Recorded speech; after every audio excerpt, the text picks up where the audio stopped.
ఏం తాత డబ్బులు సరిపోయా? మా ఆవిడికి ఆపరేషన్కు సరిపోతాయి. ఇంతకీ నీకు పిల్లలు లేరా? కొడుకున్నాడు బాబు. పక్షికి రెక్కలు రాగానే ఎగిరిపోయినట్టు నా కొడుకు జాబు రాగానే వెళ్ళిపోయాడు బాబు. ఇంతకీ ఈ కొడుకు పేరేంటి? ఏంటి సార్ పిలిచారంట? సారీ కార్తిక్, నువ్వు వర్క్ చేస్తున్న ప్రాజెక్ట్ అంత సాటిస్ఫాక్షన్ గా లేదు.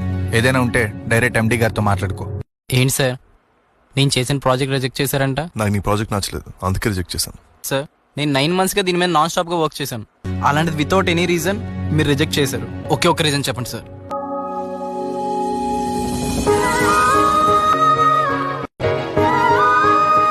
ఇదే రీజన్.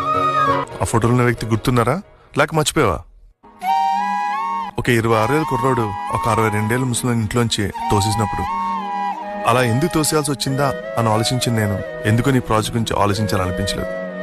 ఆఫ్టర్ ఆల్ 9 నెలలు నువ్వు కష్టపడి పనిచేసిన ప్రాజెక్ట్ని రిజెక్ట్ చేస్తేనే నువ్వు అంత బాధపడినప్పుడు, 9 నెలలు నిన్ను మోసిన నీ తల్లి, 26 ఏళ్ళు పెంచిన నీ తండ్రి ఇద్దరిని నువ్వు రిజెక్ట్ చేసినప్పుడు వాళ్ళు ఎంత బాధపడి ఉంటారో నువ్వు ఒక్కసారి ఆలోచించవా?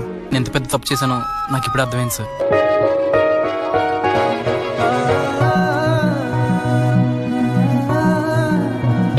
మాయా, ఐమ్ రియల్లీ సారీ.